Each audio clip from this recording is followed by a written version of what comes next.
بسم اللہ الرحمن الرحیم۔ السلام علیکم۔ اللہم صلی علی محمد کما تحب ترزالا۔ ایک گاؤں میں ایک نیک عورت رہا کرتی تھی۔ وہ اور اس کا شوہر بہت ہی نیک تھے۔ وہ کٹھے عبادت کرتے اور ہر جگہ پر کٹھے ہی جاتے تھے۔ اس کا شوہر بہت ہنسی خوشی رہ رہے تھے۔ ایک دفعہ اس کے شوہر کی طبیعت خراب ہوئی اور ایک ہفتہ اس کی طبیعت اتنی زیادہ خراب ہوئی کہ وہ وفات پا گیا۔ اب تو اس عورت کی دنیا ہی اجڑ گئی۔ اس کا شوہر اس کا بہت زیادہ خیال رکھتا تھا۔ اب وہ اکیلی ہوگی۔ پہلے وہ کبھی گھر سے باہر اکیلی نہیں نکلتی تھی، مگر اب اسے گھر کے کاموں کے لیے باہر جانا پڑتا تھا، جس کی وجہ سے اسے بالکل بھی اچھا نہیں لگتا تھا، مگر وہ بے حد مجبور تھی۔ کرتی بھی تو کیا کرتی؟ گاؤں کے لوگ اس کی بہت عزت کرتے تھے، کیونکہ وہ بہت نیک عورت تھی اور سب جانتے تھے یہ 5 وقت کی نماز پڑھتی ہے اور بہت عزت کرتے۔ ایک دفعہ وہ عورت گھر کی کچھ چیزیں لینے کے لیے باہر گئی تو راستے میں اسے ایک شخص نظر آیا جو کہ اسے گھور رہا تھا۔ اسے بہت عجیب لگا۔ جب وہ اس کے پاس سے گزری تو وہ اسے چھیڑنے لگا۔ وہ عورت چھپ کر کے وہاں سے چلی گئی۔ اس نے اس کو کچھ بھی نہیں کہا، بلکہ چپ چاپ گھر آ گئی۔ وہ مرد اب روز اس کے راستے میں کھڑا ہوتا۔ اس عورت کو بالکل بھی اچھا نہیں لگتا تھا۔ وہ کر بھی کیا سکتی تھی؟ اور پھر وہ چھپ کر کے گھر آ جاتی، نماز پڑھتی اور اللہ تعالیٰ سے رو رو کر دعا کرتی کہ اے اللہ مجھے ان شیطانوں سے بچا، میں نے ان کا کیا بگاڑا ہے۔ یہ اسی طرح ایک دن وہ آدمی اس کے گھر آ گیا اور کہنے لگا، کیا تم میرے ساتھ دوستی کرو گی اور ایک رات کے لیے ہم ایک ساتھ رہیں گے؟ کیا تم مجھے اپنے گھر آنے دو گی؟ یعنی کہ اس کے زنا کا مقصد تھا۔ اس اللہ علیہ نے کہا، دفع ہو جاؤ یہاں سے، میں تم کو ایسی لگتی ہوں؟ اس پر اس آدمی نے کہا، کسی کو کیا پتہ چلے گا، ایک رات کی تو بات ہے۔ دراصل وہ آدمی اس بستی کا سب سے گناہگار اور زانی بندہ تھا۔ وہ ہر رات کسی نہ کسی عورت کو خریدتا، پھر اس سے زنا کرتا تھا۔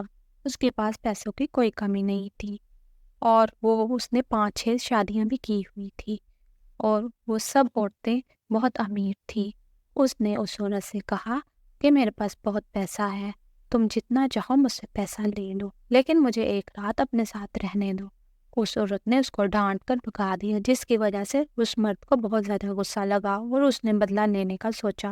اسی طرح اگلے دن پھر وہ گھر سے باہر سودا لینے کے لیے نکلی تو راستے میں اسے کتا نظر آیا جو کہ بیمار لگ رہا تھا۔ وہ عورت اس کو اپنے گھر لے آئی اور اسے پالنے لگی۔ وہ عورت جب نماز پڑھتی وہ کتا اس کے پاس آتا اور کچھ دیر کے لیے باہر چلا جاتا۔ جب وہ نماز سے فارغ ہوتی تو پھر وہ اس کے پاس آ کر بیٹھ جاتا اور اسی طرح دن گزرنے لگے۔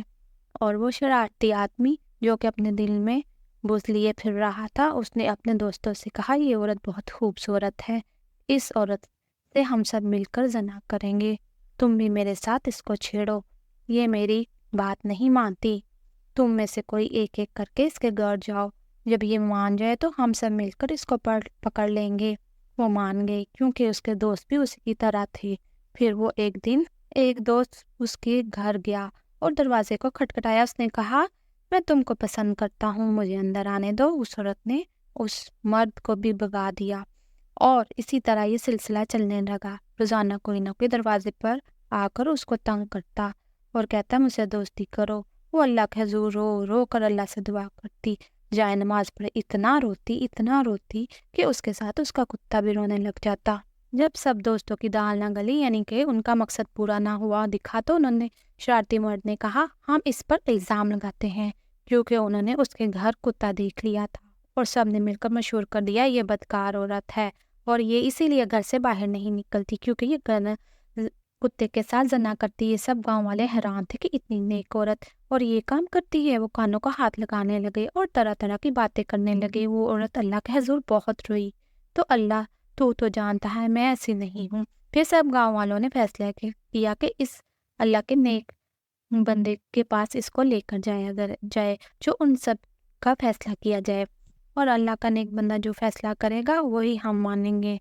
اور وہ عورت بہت زیادہ حیران تھی کہ یہ سب کیا ہو رہا ہے۔ پھر ایک آدمی اس کو بلانے کے لیے اس کے پاس آیا اور دروازہ کھٹکھٹایا اور کہا کہ اللہ کے ولی آپ کو بلا رہے ہیں۔ وہ عورت حیران تھی کہ مجھے کیوں بلا رہے ہیں۔ پھر وہ عورت اللہ کے ولی کے پاس